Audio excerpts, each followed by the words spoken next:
Күннің əsas vaqaları haqta tarif etmege hazırmı? Studiyada men Sultan Estakova çalışam. Hayırlı akşamlar. Zuya kasabasında davalı çapraz yerli sakinler rayon merkezine onaytlı şekilde yetip barabilecekler mi?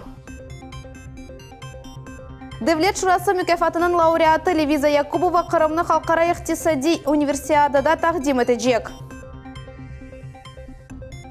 Ahmedjet'te Afgan jenka hakkında sergi açıldı. Kırım'nın Ermenileri Oys Milli Terendez bayramını kaydettiler. Bugün okumağa sevgenler bakşışlar aldılar. Kırım sakinleri halkara kitap bakşış etip gününe koşuldular.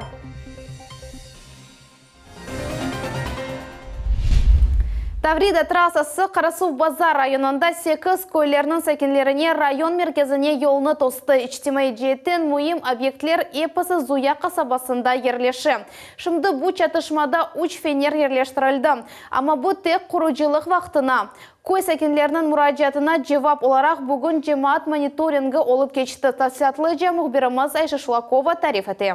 Надо этот вопрос решать, потому что и средств, и времени у людей мало. Karasuv-Bazar rayonunun failcileri Nakliyat Vezirligi yanındaki Cemaat Şurasının reisi Alexander Reymerge öz narazılığını bildireler. Endiden rayon merkezge yetip barmak için olar aylanıp koşma mesafeni geçmek gerekler. Şimdi çatışmada 3 fener yerleştirildi, lakin bu vakittince yapılgan çare trasa kuruculuğu yekünlengen son yolunun bu kısmı kapatılacak. Yerli sakinler ne yapmağa bilmeyler. Olar keni aylanıp katnamağa mecbur olacaklar. Надо переезд, чтобы был он у нас открыт, что-то, чтобы придумали они, раз так получилось уже. Вот, надо это исправить. Перехода вы сами видите, нету. Нам нужен переход, и нам надо выезд в Зую. Обязательно. Потому что вокруг это очень много, видите? Вон где развязка, вон на Дубках. И на Крымрозе развязка. Вот где. Это сколько километров? 5 туда, 5 обратно. Мында эмди cemaat nakliyeti için durak yok. Emuş süratli magistralde toxtamak mümkün değil. Şu sebepten adamlar avtobuslarda sirek katnaylar. Остановок нету, чтобы остановиться здесь, и автобусы говорят только до Симферополя. Люди потом тратят средства, время, едут до Симферополя, ждут час-два там наш автобус, потом опять покупают билеты, садятся в Симферополе и едут, то есть сюда. Tavrida trassası 85%-ға azır. Devlet ekspertizasının musbet yekini 3 yıl evvelsi elde ettildi. Hepsi işler tasdiqlangan leyha boyunca alıp barıla, lakin Zuya memuriyetinde tek şimdi sualler peyda oldu. Нас очень обидели. Я сама пешком хожу, я в Зуе работаю. Мне приходится иногда поздно идти. Вот ту зиму вообще я ходила. Вообще страшно. Это вот на эту зиму кнопку хоть эту сделали. Вот, ну тоже это так опасно. Одни остановились, а другие вылетают. Toplaşuvdan son Alexander Reymer yoldaki vaziyetke şahsen kıymet kesti. O trassanın sonki leyhasına binayen aylanıp geçti. Umumen bu artgaç 10 kilometr. Естественно, они выражают свое недовольство этой проблемой и просят построить здесь либо путепровод и сделать остановки и пешеходный переход через трассу, либо какой-то найти другой выход, как-то организовать движение, как-то организовать их доставку к объектам социальной инфраструктуры. Kuruşuv neticesinde monitoring aktı tizilecek. Cemaat Şurası Nakliyat Vezirligi'ne müracaat etti. Bu meseleni çözmege rica etti. Ayşe Şulakova, Vitaliy Golubov, millet için. Машина borcunun ödelevine çare taptı. Ahmedjet'te mahkeme pristavları şahsi iş adamının arabasını apske aldılar. Öz işi devamında onun vergi borcu yakın 200.000 rubleni teşkil etti. Ama ilk işi arabasız kalmayım deyip birden paralarını төледі. Seyitler kasabasında toxtamaq ricasından son aydavcı GIBDD xadimlerinden kaçtı. Operativ syomkada көріне ki başta kaçak maşinası sokaklardan aydadı. Asfalt bitken son ise kuvalap yolsuzlukta devam etti. Kıska ama pek haflı kuvalumudan son hukuk bozucunu yakaladılar. Nakliyat vasıtasının dümünü o günde Seyitler rayonunun 40 yaşlı sakini oturganı belli oldu. Er kişi sarhoş edi. Endi bu koşucunun aydavcı şahadetnamesi çekilip alınması ve 30.000 rublelik para cezasını tölemesi mümkün. Кырым Cumhuriyet Devlet Şurası mükafatının laureatı Stavropol şehrinde geçirecek Halkara İktisadi Üniversiadada iştirak edecek. Student Liviza Yakubova endi yarışqa hazırlanıp başlandı ve ilmi iş yazmak için yanı malumatını öğreniyor. Tafsilatlarını Sevilla Mimetova bile. Прогноз объема инвестиций в туристической сфере Крыма до 2022 года. Мне нужно, чтобы ты его сделала степенной функцией, полиномиальную регрессию. Liviza Yakubova hocasının beraber turistik sahada investisiyalar tahminini teşkil etti. Yakında bu yaş kız bu mevzuda ilmi işini korçaladı. Итак, пути повышения инвестиционной привлекательности Республики Крым. Elvina Vaniyeva Liviza'nın ilmi rehberi bu studentin maksatkarlığını ve kabiliyetlerini kaydetti. Левиза за время учебы показала себя с положительной стороны, выявила такие качества, как трудолюбие, усердие, тяга к знаниям, имеет широкие теоретические знания и может их применять на практике. Turistik sahasında Kırım'ın investisyon imkanlarını yükseltuf yolları mevzusuyla Liviza da birinci kursta okuğanda meraklanıp başlandı. Bu mevzuğa bağışlap yaş alim birkaç ilmi makale yazdı ve mecmuada bastırdı. Также публикации в журналах, включенных в Российский индекс научного цитирования и другие публикации. Liviza Yakubova Kırım Devlet Şurası mükafatlarının laureatı oldu. Grantlar verilüvü tantanalı merasımı Kırım parlamentinde geçti. Sertifikatın vice-premier Vladimir Babkov takdirledi. Hocasının rehberliğinde student 2 ay çalıştığı neticede öğretti, kaldırdı ve pek kuvandırdı. Я благодарна, что в Республике Крым уделяют внимание молодым ученым, дают им возможность развиваться и также очень хорошо мотивируют. Student tarif etkeni gibi Cumhuriyetimizde turistik industriyanın 80'ge yakın faizi bugünkü günde investisiya etilmegen kala. Leyhada bu mesele çözülüvü için schema aksettirili. Мне было интересно работать над этой темой, и я думаю, что есть еще много моментов, которые стоит раскрыть. Liviza Yakubova erişken noktasında toxtalmay, o endi Halkara İktisadi Üniversiadada hazırlanıp başladı. Tedbir Stavropol şehrinde geçirilecek. Saylanıp basamakları Mart ayında başlanacak. Safiye Şukurova, Sevilla Mimetova, Denis Tищенко, Dmitriy Nizavoy, Millet için. Ахмеджетте Афган Женканын архив весиқалары сергісі açıldı. Бүгін Қырымда архив ішлері бойынша Devlet Komitetінде о дәшетлі вақияларының малумат экспозициясыны көстерділер. Бұл аскерлер өз туғанлары ве якынларына язған мектуплер ескі газеталар. «Судьба моей семьи, судьба моей страны» адлы Cumhuri ярышта өз ішлеріні тақдим еттілер. Анда олар аскерлерінің тарихы ақында интервью яздылар. Афганские события, афганская война, конечно, прошлась по судьбам тысяч россиян, граждан Советского Союза. Безусловно, эхо этой войны, оно звучит и сегодня.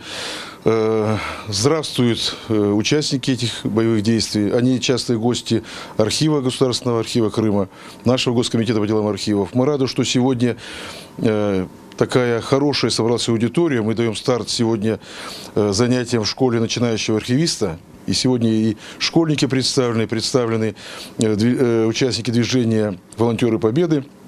Этот год особенный, год славы, победы и славы. Bundan gayrı bugün Галибе gönüllüleri Devlet Arxivinin işbirlik hakkında anlaşma imzaladılar. Начнем деятельность. Одной из наших важных задач сохранения исторической памяти – это работа с архивными документами. Сегодня у нас приехали ребята, около 15 человек с разных муниципалитетов, чтобы ознакомиться, понять, какую специфику работы мы будем вести. И ежемесячно мы будем проводить 1-2 таких вот школы для наших ребят из муниципалитета, для школьников и студентов, чтобы они научились работать с документами, с архивами, могли погрузиться в архивные данные своей семьи, открыть старые фотографии и узнать своих прабабушек, прадедушек. İsmail ve onun adamları böyle sirlevалы film bugün Fevzi Yakubov adına üniversitetinin studentlerine gösterdiler. Müellif ve rejissör MGIMO İnstitutunda ilmi işler boyunca prorektör Evgeniy Kojokin film üzerinde 1 yıldan ziyade çalıştı.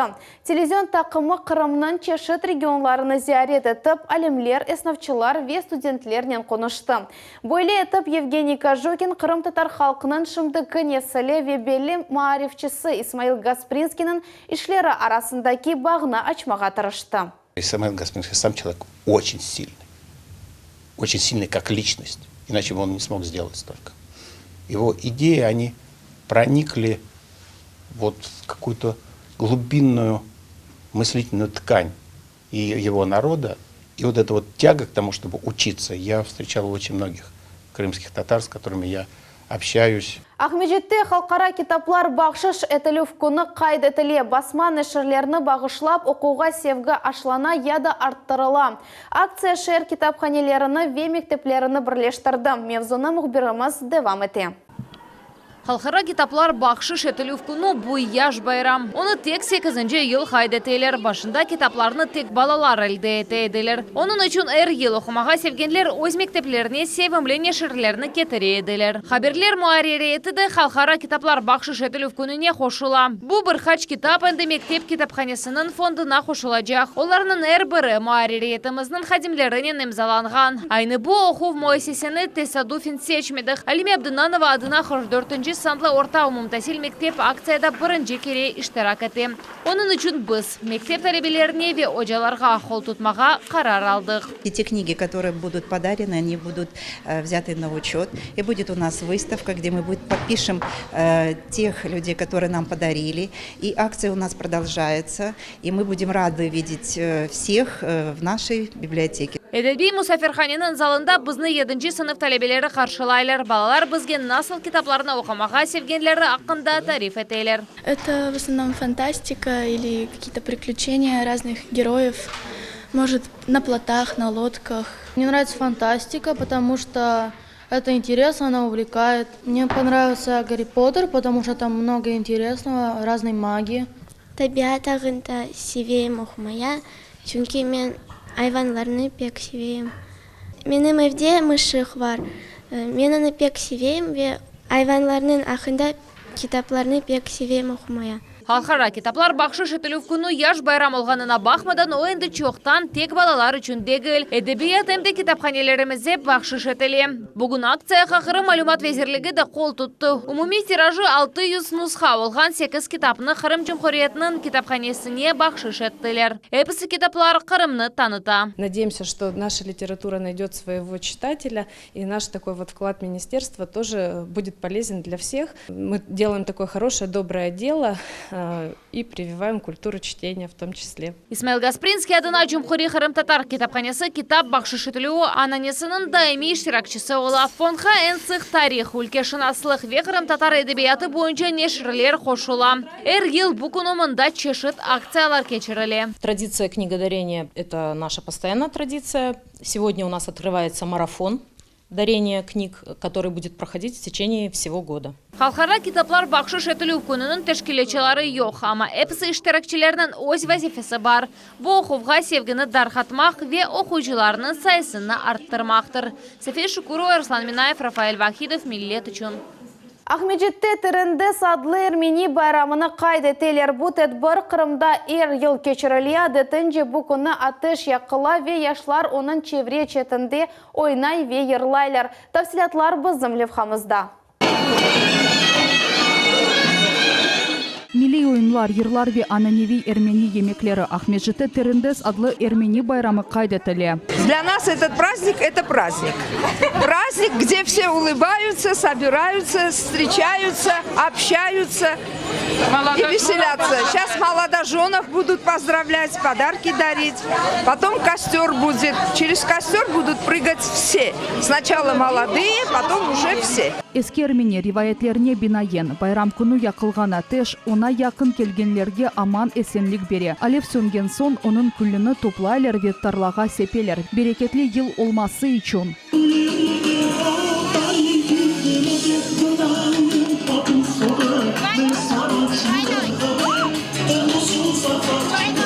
Adetинce bu konu keşken seni aile kurgan yaşlarını hayırlaylar. Праздник начинается именно с молитвы о новосозданных семьях. После чего во дворе храма от свечи зажигается костер, вокруг которого совершаются народные танцы, и для всех присутствующих готовятся народные угощения. Yaşlar hatıra bakşışlarını elde ettiler. Birinci bala doğan ailege ise cemiyetinin yol başçısı 20.000 rublelik yardım etmeye söz verdi.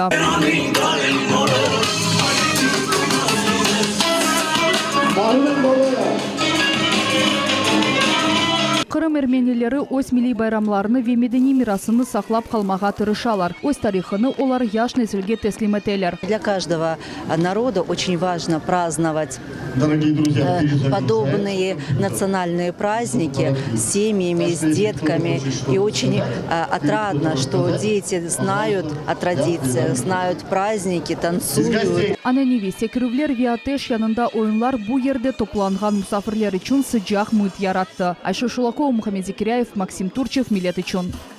Анжела Кастерина хаста ве яраланған айванларыны бақмақ üçün мади ярдымға ихтияч. Бұйық янкойды о 70 көпек üçün айванлар евіні açты. Алуштада есе о ос евіне 70 шықны қабыл етті. Ер бұрысының чипы ве паспорты бар бұйыштен Анжела 11 елдан берлі оғраша, оларының аш сувыны ве тедевиленувіне қадының өмір арқадашы пара бере. Ама ел-елдан оларының бақмақы зор ола дей гөнілі. Тек кечкен яз мевсімі девамында о 25 кішкене хаста мұшықларыны евіне алды веті дәвеледі. Қадын первасыз олмағанларыны мади ярдым көстермеге риджа еті. Оның телефон ве банк картасының номерасыны ос экранларыңызда көресіңіз. Яны ирешмелер Гүлдесте адлы шарқи ойын ансамблі «Созвездие талантов» адлы конкурста гран-при мүкафатыны қазанды. Женеби Русиялы фестиваля дегеяда кечті яш ойынчылар серіджілеріні дарелернен ойыннен айретте қалдырдылар. Бекленілмеген ве парлақ ғалиби аққында бізім левхамыз.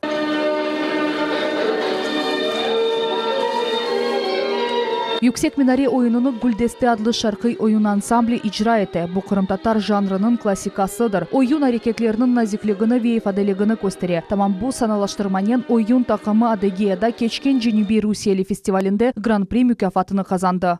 Может, мы оригинальностью взяли. Я даже не знаю, чем мы покорили, потому что этот фестиваль был очень большой. Только 32 коллектива выступали там. 35 номеров там было. Поэтому и очень, знаете, сильная конкуренция. Анылған фестивальде Ставрополь, Краснодар, Анап шерлерінден иштиракчилер чықышта булундылар. Гүлдестеге келген даветнаме бекленілмеген олды. Тақдым етмек үшін дарелернен ойынны сечтілер. Мы очень старались, упорно тренировались, постоянно репетировали. И думаю, мы заслужили это. Анна Приходько ансамбльде енді 10 елдан зияде ойнай. Onun için bu inkişaf etmek imkandan gayrı çeşit şervi memleketlерге саяхат etmek imkanıdır. Времени было не так уж и много для нас. Девочки не совсем выкладывались, как я считаю. Вот, но на выступлении все получилось очень замечательно, и мы, правда, были в шоке от этого.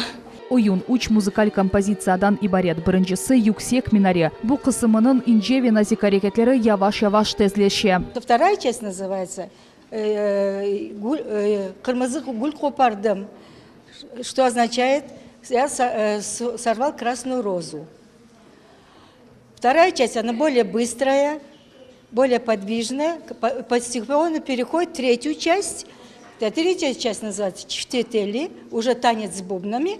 Коллективнің репертуарында 60-тан зияде чешет халқларының ойынлары бар. Мүкафатлар сайысы эп артмақта, яны кубоклар ве дипломлар қошыла. Эр ел яш иштиракчилер ана бабалары үшін эсабат концертыны тақдым етелер.